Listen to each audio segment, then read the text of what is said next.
Both these teams, about a month ago, were being counted out. Both these teams are in the playoffs and meeting on Sunday. What does that make?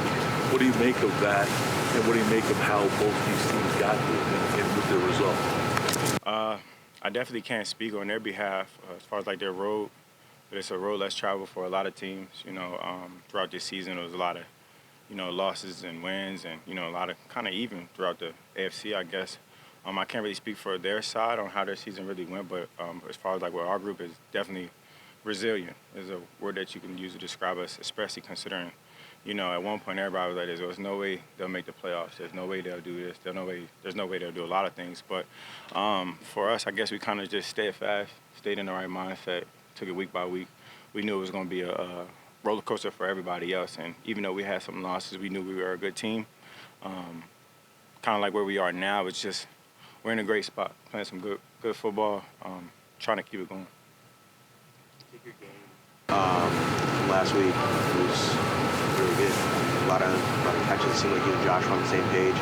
How disappointing was not hitting on that deep ball? It was cool. I mean, to be honest, I've been trying to just stay at the same level. I had an okay game.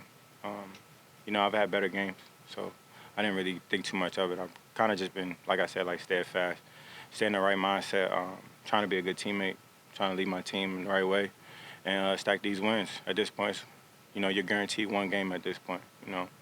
This season has been the season. Going into the playoffs, I'm really just trying to stay in the right mind frame and stay focused on the task at hand. What helps you stay in that right mindset?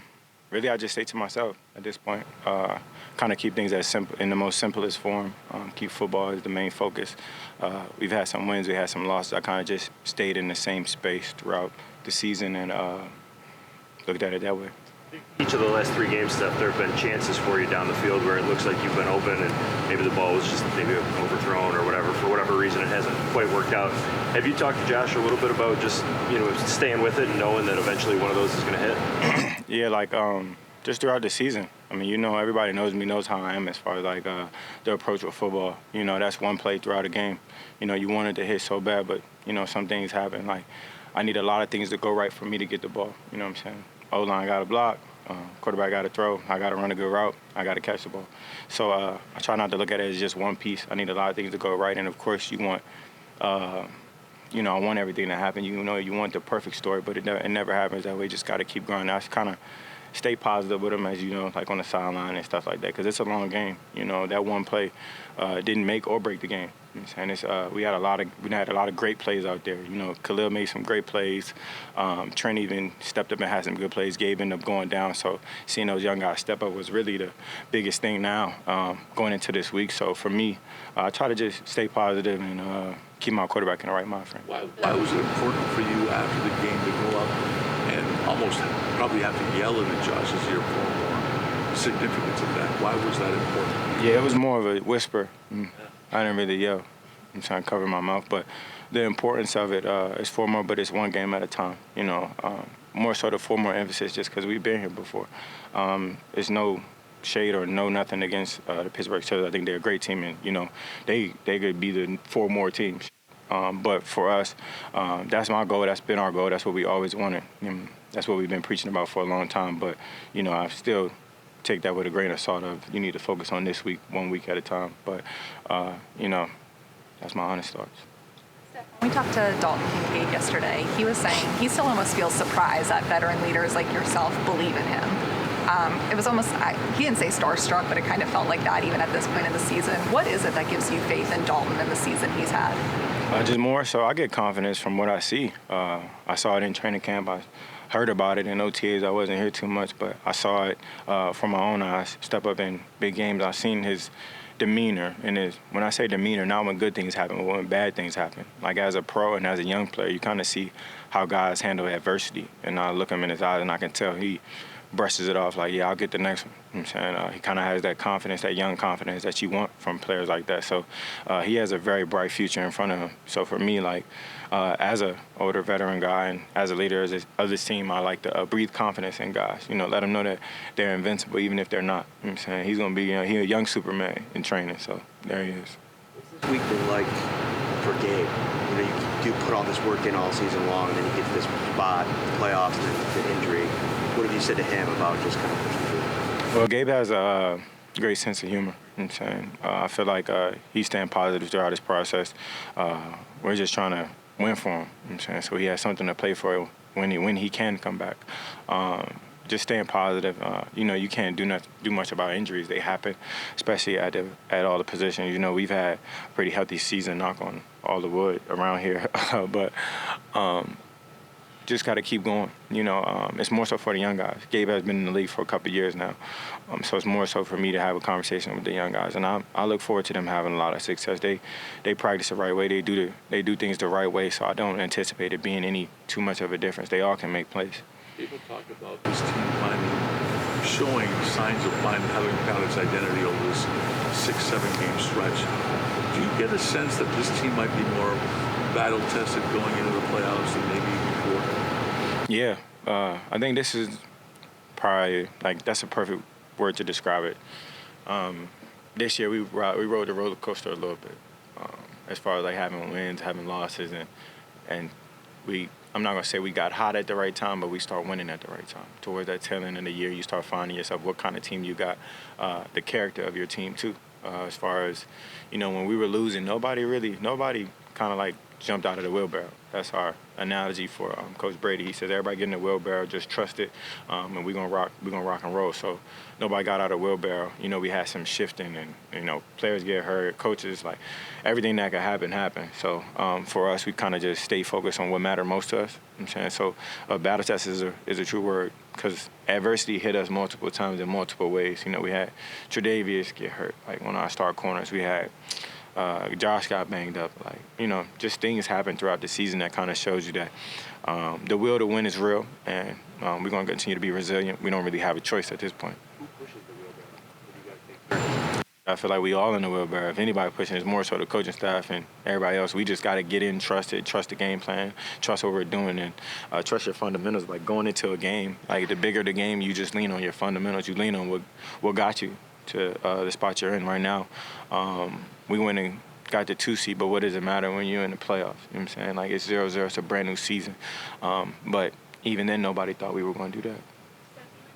Josh in the right mindset, and there was a clip of you shown from during the game before that final touchdown drive versus Miami, you going up to Josh and saying, put a dagger in him, whatever. What's kind of your approach? Do you have that different mindset late in the games when you guys kind of got to get a drive together? What is that like?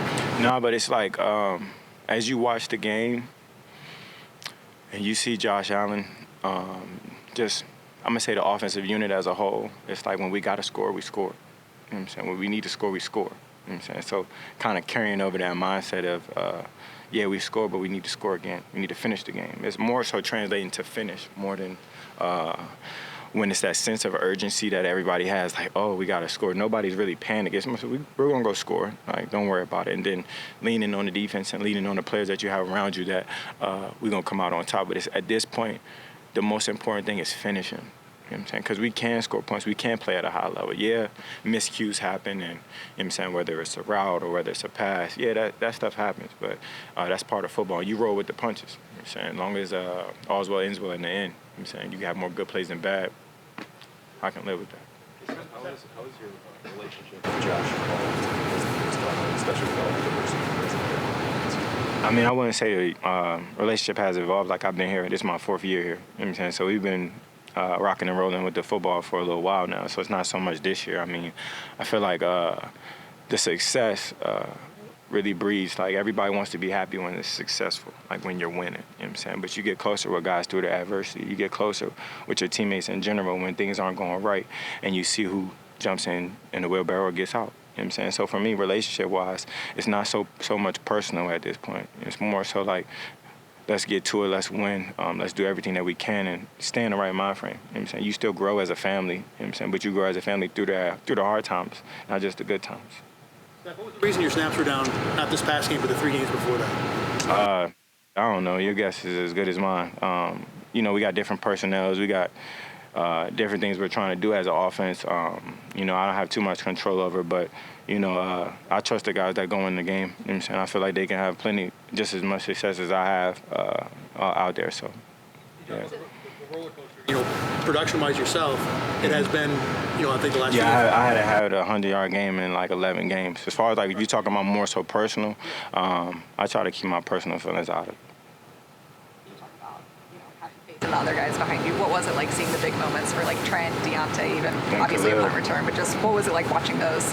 I mean, I get so excited. Like for me, like I get more excited for seeing other guys have success than myself because with myself, like I expect success. With those guys, I expect them to make plays. When they make those huge plays, it's like, all right, now you coming along, especially little Khalil. Like Khalil's so quiet and he just does his job, come to work. Like so when he like I won't say he doesn't expect success, but you can see when he has a good catch or a good play, he doesn't really know how to react. Like I'm like, can I get a little celebration? Can I get a first down? Like you just look in the sky and keep coming back to the huddle. So for me, I just get excited for it, especially Hardy. Like Hardy's had a hard time this year, like battling, trying to get active, trying to make plays. And I don't know how hard it is to be back there at this point at punt return. They probably better now than when I was young. So to see him crib one in such a pivotal moment and a good time, and I think he hit a little bit of an incentive too, so that didn't hurt for him. So I just be happy for the guys. Trent said that you're someone he's had a lot of conversations with throughout the year to help him navigate his challenging path. What has been your message to him as things haven't gone to, I'm sure, how he hoped? I mean, they're all applicable to myself, too, as far as, like, outcome detachment. As much as the work you put in for yourself and as self-driven as you are as a player, the outcome or the results aren't always what you want them to be. And that's what I mean by outcome detachment. Like, invest in the process. Trust the process. I mean, it sounds cliche, but if you really believe in yourself and what you're doing, you won't stop grinding. You know what I'm saying? Like, I come out here with Trent, and, I look at him, and he look at me, he say, you got to earn it today. And we've said it every day throughout this year. No matter what happened last week, no matter what happened the day before, if it's a Friday practice or a Thursday practice, you still got to earn it today. And that's where expecting success comes from. That's where I get my confidence from. Like, as far as, like, who I am and where I am and the kind of year I've had, outcome detachment has been a thing for me just because I know how good I am. I know what I can do. I know who I am as a man and as a player. You know what I'm saying? So Trent's my guy. You know what I'm saying? Like leaning in on him, and at the same time, as you preach to somebody, you got to live by those words too. You know what I'm saying? Like Trent hasn't had as big of a role as he would probably like, but as you see, every time he's in, he makes plays. He plays at a high level. Sorry about that. Is this idea of outcome detachment something that you've learned and something that's evolved as you've been in the league? Yeah, especially when I was a young kid, of course, like you wanted everything to be good, and sometimes things happen very good, like very well, or like amazing in a sense. But as you get older, the maturation process for myself, you can't gauge the outcome on how good or how bad you are. You know what I'm saying? Of course, we're in the results business oriented. You know what I'm saying? That's for everybody involved. But for me, I've been open. I get open. I'm gonna continue to be open. Last one. You guys won games a bunch of different ways down the stretch. Do you feel like this team is better prepared for the playoffs because it is, you say, you're only guaranteed one game, and whichever way the game goes, that you guys can adapt and respond to that? Yeah, it's crazy because kind of last year, I hate to bring up last year, but we had a little bit of a similar kind of role, like just figuring out ways to win the game. But I feel like it's not the same this year. Like figuring out ways to win a game is like not necessarily winning left-handed, but like, all right, we had a break here, or we had some good things happen here. Now I feel like we really found ways to use the pieces that we got. Like even Jimbo owes me a couple touchdowns this year. I'm on Jimbo's back. That's like my little bro, but. Just even having him involved, and then with Dalton, and then like with Dawson, and you kind of see that we have a lot of weapons, and they're definitely getting utilized the right way. Like even like can apply that to myself. Like yeah, we haven't hit on those deep balls, but you got to know that at least one's coming, one or two is coming eventually. You know what I'm saying? So continue to like push that narrative of success is coming. You know what I'm saying? We found ways to win, and we can be better, and there's room for growth. Everybody sees that, but just keep pushing.